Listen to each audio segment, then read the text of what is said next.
Okay. Good afternoon, everybody. Thanks to join us this afternoon here.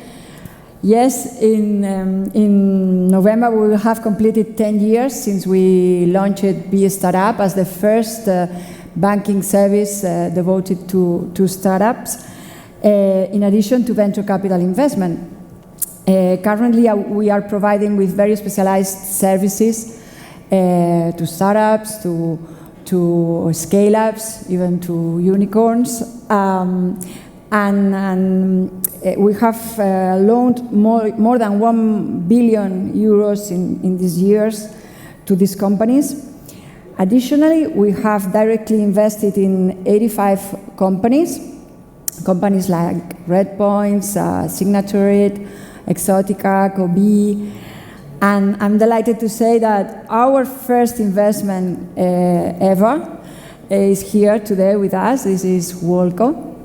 I would like also to say that our second investment is also here in the stage, but it's not the case, unfortunately. But, well, during the last 10 years, I have to say that these 10 years that we have been learning and working with startups, the Spanish ecosystem has dramatically changed, and we have lived a lot of things that have never that we had never seen before in the startups arena in Spain, such as huge investments of international funds investing here, also the first unicorns, but also things as the impact investment phenomenon. Success entrepreneurs who mentors and who invest themselves in new entrepreneurs, and most recently maybe this M&A between startups themselves, no? And I think that the two entrepreneurs that we have with us here today are outstanding examples and even pioneers of all that I was saying, no? What does Wallco and Glovo have in common? I was saying before that Wallco was our first investment ever, back in March 2014, and it happened to be an impact investment. We were not planning that, because at that time nobody was talking about impact investment or even social startups. But Wallco was a social startup when nobody was talking about that. I have to say that nowadays 38% of our portfolio are double impact startups.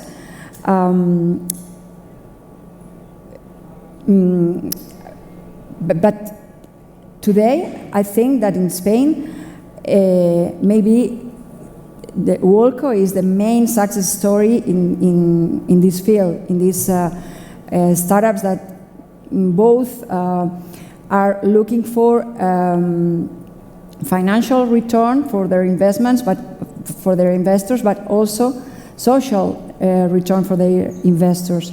And yes, Glovo has recently acquired Wallco, so I think this is maybe the first great success in the impact investment in Spain, or one of the most important.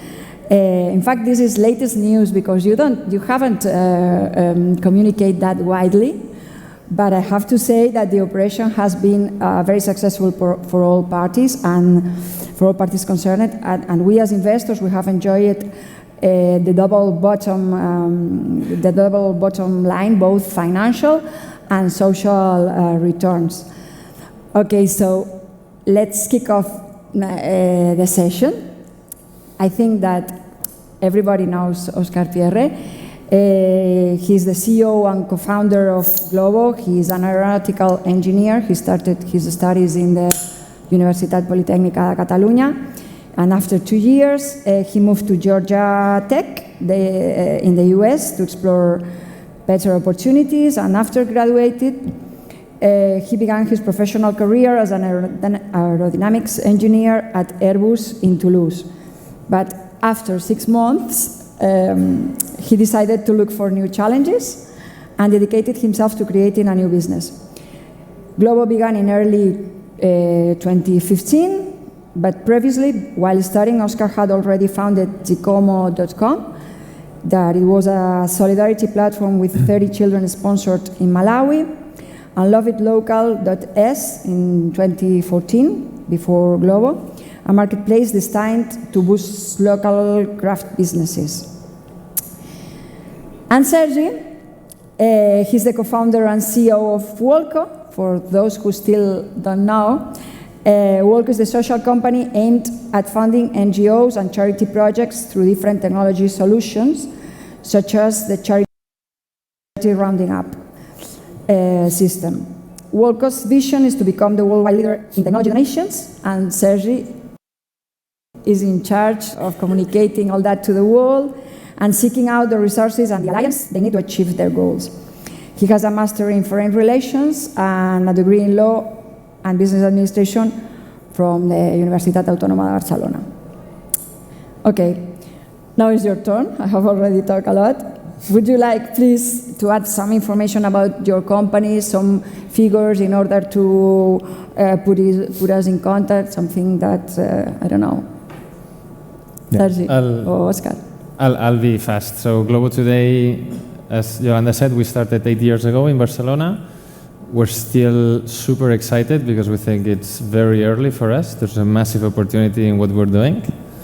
We started doing, well, first we started delivering everything, then we focused a lot on delivering food from restaurants, and we think there's a massive opportunity outside of food from restaurants, especially in groceries, but in any other category. Now we have built in more than 3,000 cities in the world, a logistics system that allows us to deliver anything in minutes, and this has massive opportunities, right? And yeah, today Glovo, well, we were acquired 1.5 years ago by Delivery Hero. We are now running in 25 countries.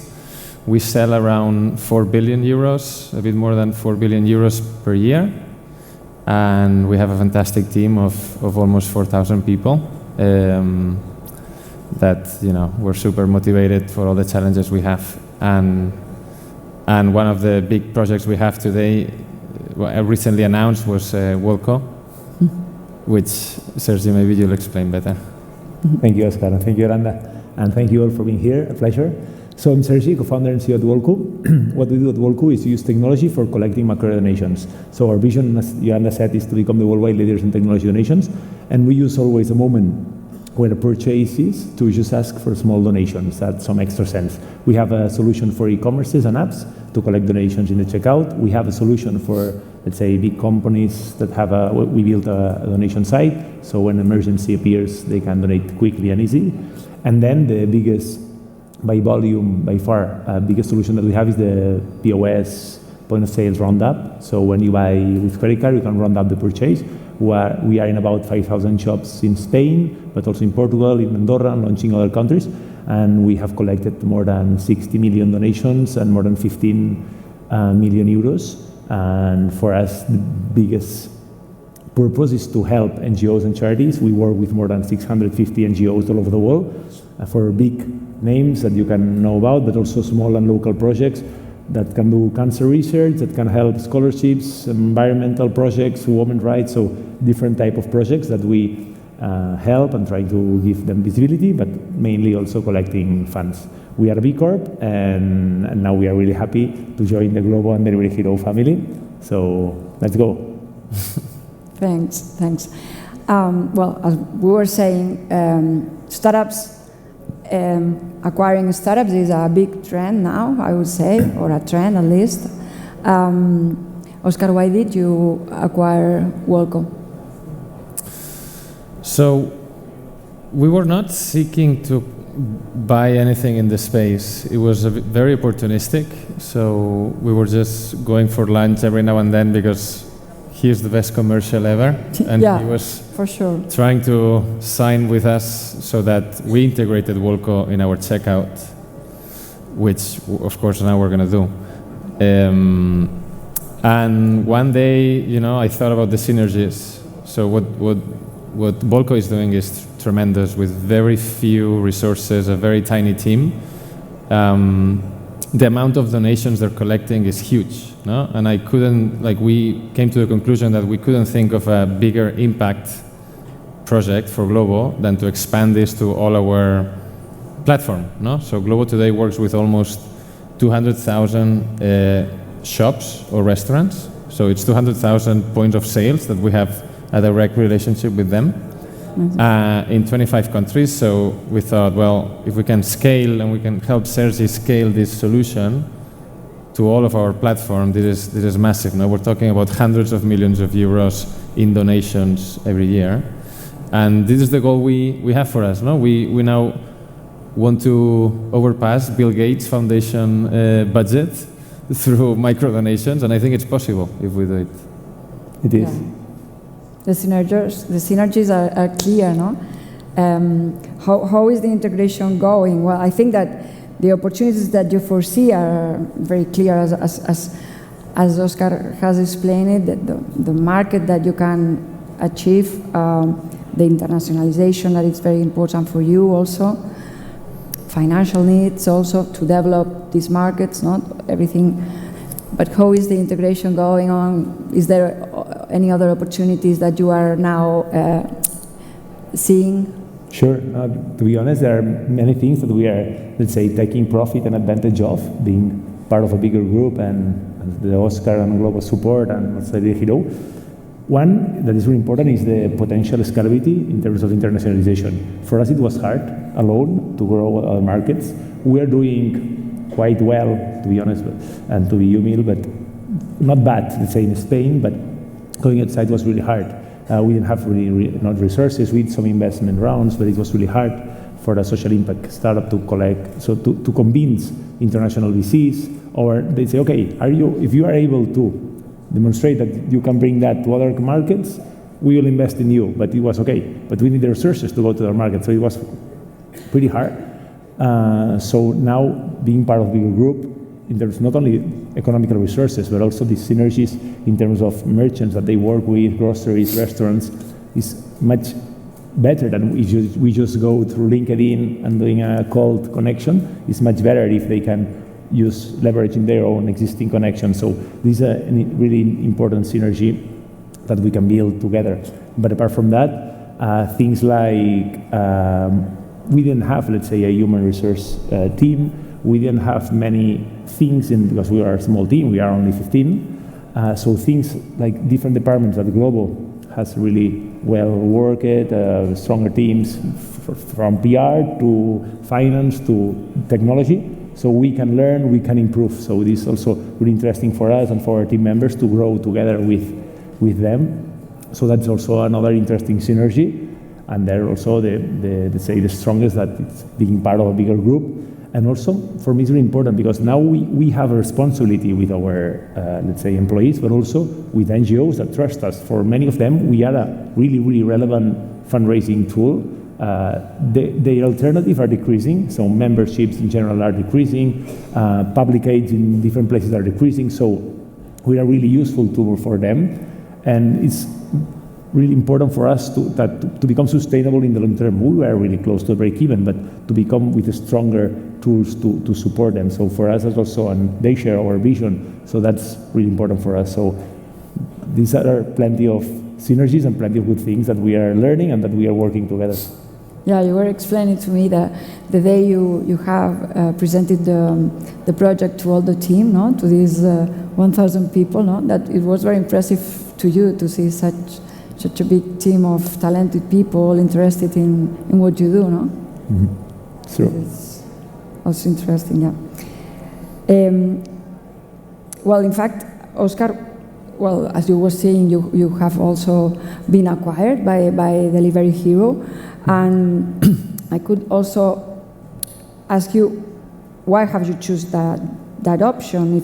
If you have had any choice, I don't know, but I think that a startup has 4 options at that moment. No, of course, to break even, to keep on doing investment rounds if it's possible. The moment now is not that good as it was in 2021. to go IPO or to be acquired. I don't know, but you can. I think that your experience is very, very valuable to listen. Yeah. So we decided to sell, and more or less this was 2 years ago, no? When it was already the 6th year of Glovo, and we had, since day one, we had been, our industry is ultra competitive, and being number 2 in a market is not an option. So you're either number 1 or you don't have a viable business. At least we are very radical about this, and we are big winners mentality. And for winning in many markets, you need to invest heavily, especially when it's early in the development of the industry. So every single year we had to raise. We did, I think, 8 rounds of investment. We had 3 or 4 that were super complicated. No? So in total, we have raised 1.2 billion euros to build Glovo, but we had like 3 or 4 moments where we had like literally days of cash, or maybe 1 or 2 weeks of cash. No? And in some rounds, it was really complicated. And for the founding team, the fundraising is super exhausting, right? And we got to 2021, where the company was growing super fast. We were improving profitability very fast, but we were still far from break even. And we had 2 options. We could IPO, which was my preferred option during some time. There's also a little bit of ego to do an IPO for the founder. You think about that day, and thank God we did an IPO, because we would have IPO'd early 2022, no? So the worst moment in history to try to IPO a business. And we decided to start looking for a sale, basically because we operate in 25 markets, and in all the markets we compete against, or in many markets we compete against one of the 3 largest players of food delivery in the world, which are Delivery Hero, Uber Eats, and DoorDash. So these 3 players, they are multinational companies, and their scale was like 10 times bigger than us. At that moment, we were doing 3 billion euros in top line. They were at 30s, 40s, 50s billions. No? And we're in an industry where scale is very important. Scale helps you a lot to win, to fund your battles, to build better technology. And we just got to the conclusion that if we kept moving as an independent company against these big competitors, we would eventually disappear. Or there were good chances of disappearing. So that's when we started, that's when we decided, luckily, I think, to think about selling, and we reached out to these 3 players, to DoorDash, Delivery Hero, and Uber Eats. And I think we took the best option. Thank you. And regarding the process itself of M&A, maybe we can give some tips to the audience, to those who have never been there in these processes. For instance, Sergi, explain us if you were proactive. We already know that you were, and I know that you are, but you can explain if you had if you designed a strategy with a specific goals to catch potential acquirer attention, if you had already identified the potential acquirers, how did you plan all that? we never planned that. So it was like we were planning a Series A round, and we wanted an international investor.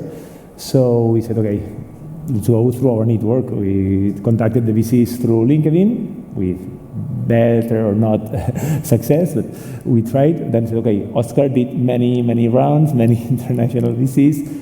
Let's have a coffee with him and see if he can connect me to somebody, or any recommendation, any tips, whatever.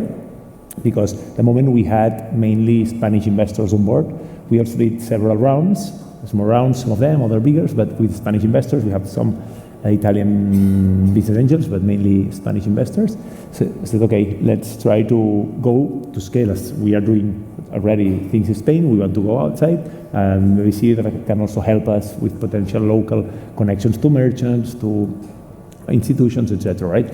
So I asked Oscar to support us on that. Just go for a coffee. That was actually a lunch. And after the lunch, he told me, well, and why don't we do things together, right? So it was like we never planned it. We never actively looked for that. Actually, we never thought on that. Still, I remember many conversations with DCs, and they asked us a potential exit for our investment. And I said, okay, what we did, an IPO is hard for a social impact startup, so another round or an acquisition. But in case that we thought an acquisition, we were thinking more on a payment provider or something in the payments world. We never thought on a global or a delivery company, right? And actually, there are lots of synergies, but at that moment, we never thought that because we never looked actively for let's say, a sell.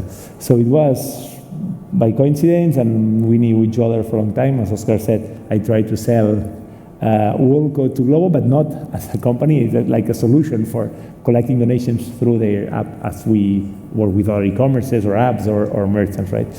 So we never planned that. Okay.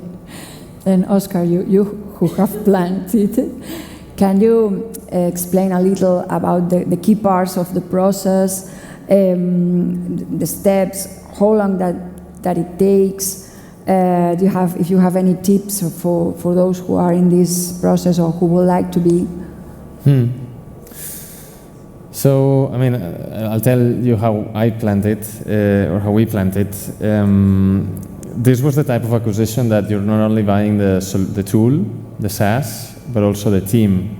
No? So in the process, you need to do very good due diligence on the team, and it's very relationship based, and you really need to trust. I don't really believe in earnouts and all that. So if what you're really is maintaining you in the company is an earnout, then it's a solution that is not working well. No. It's the case for me with Delivery Hero. I'm still in love with Glovo. I'm still working in Glovo because I love the project, and I think it's the same case for Sergi in Wallco. So I took a lot of that part to make sure that he was motivated with the future together.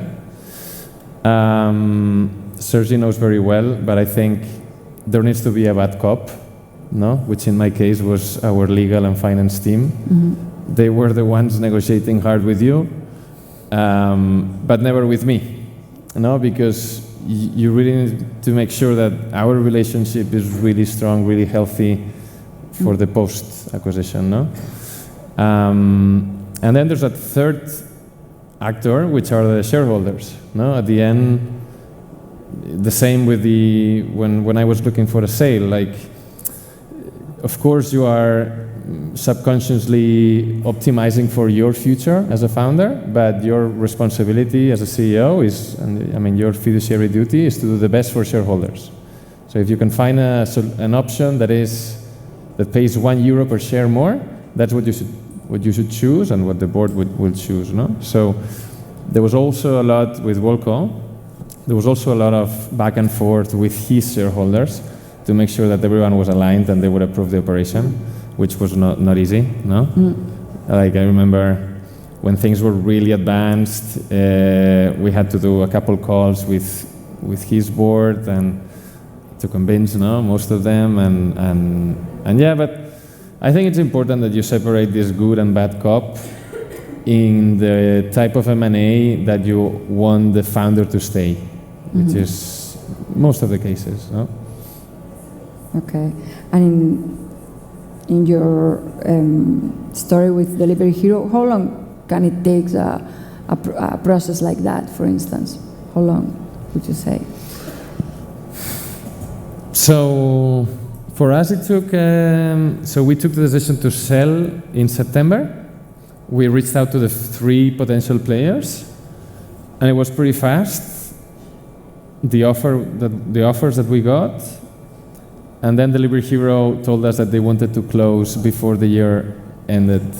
Because Delivery Hero knew you pretty well because he was they were a shareholder already, yeah. They were a shareholder, but they were not a majority shareholder.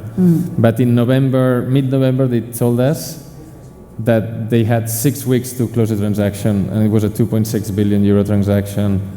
And we closed it on December 31st at 11:30 p.m. So 30 minutes before Las Uvas. So it was pretty fast, because they wanted to close it in 2021. Yeah, you were lucky then, because of that. Okay.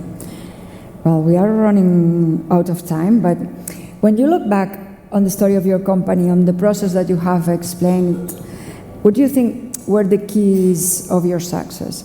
I mean, I will ask you to be sincere, because both of you are very humble. I know you well, and you are very humble. And I will ask you to be clear. What do you think that it's really important? What has been the key points of your success in your different stories and your different startups? You can also explain about the key points of the other one if you want. You want to go? Yeah, so in our case, I think that mainly two things. One is, let's say, the passion and the vision that we have for us is much important than, of course, us, right? Is trying to look for funds to really important projects, to NGOs that are doing a really great job, that are really helping people. So that gives us strength to think, hey guys, we cannot follow. I mean, if during the process with investors in the past, I mean, in the rounds or when somebody says you a no, that okay, now it's a no, but this no, and maybe this merchant in 1 year can change their mind, or this investor. So it's like we cannot fail because we have a responsibility. So this gives us strength and perseverance. So that was really important, because we have many, let's say, match balls that said, okay, now if we fall, that's over. But we were lucky, or we did a good job, or whatever, and we could do it. And the second thing I would tell is that always time is really important. I mean, we always think that things happen faster than what happens in reality in terms of closing an investment round, with the process with you, because there are many actors, many of them, there are your partners, their partners, the due diligence, legal issues. So there are many things that probably at the beginning, same in an investment round, in our experience, maybe in our startups they are really fast, but in our experience, we say, okay, in 3 months we close the round and we go. And it's never like this, it always takes longer. So then you need to have cash, you need to have resources to pass this time. So these are always what you think, then it takes longer. So these are things that can help us. I think Glovo, it's very hard to summarize, but I would call out one that I think there's like a group of very, very risky decisions that we took, like always running with very high investments, always running with very short-term cash. It was very risky, but it allowed us to compete face-to-face against big giants, like shutting down many markets that were not working. At the end, cash and resources are limited, and if you keep spreading too thin, you're risking your best countries. We operated historically in almost 40 markets. So it means we have shut down or sold 15, and like shutting down a country is the worst thing that you can tell your team. It's very tough, but I think it was a group of very tough decisions with risk that could have gone wrong. I think the overall Glovo story, if you try to repeat it 100 times, many of them fail, 99, but it's what has taken us to build this scale. I think. Okay, thank you. And just for finishing, have you defined together any new strategies for Wallco? How was it? I don't know if your vision has changed after sharing it with Oscar. Have you already? For us, one of the main reasons to go through this process that he and the company were sharing a lot of our vision, and that they are helping us to reach it. So. We are working hard together to scale faster, and if we were moving last year 4 million euros in donations in the year, so trying to double that and scale by a lot together. So we have plans to launch new markets, to improve the solution, improve technology. So we're working hard because the objective and the vision remains same, and we are happy that they share that. So. Something to add? No, I think, as he said, no, all the NGO funding channels are going down, no, like public aids, memberships, and I think the future of NGOs funding goes through micro donations in our day-to-day. Mm-hmm. And he's super humble, but with a super small team, super small funding, they're doing hundreds of thousands of daily donations every day. Mm-hmm. And we think we can multiply that times 1,000 with all our resources. So that's the vision. Yeah, this is fantastic. Congratulations, guys, for everything you have done. Thank you very much for sharing with us your insights. Thank you to you also for joining us. And let's give them a big applause.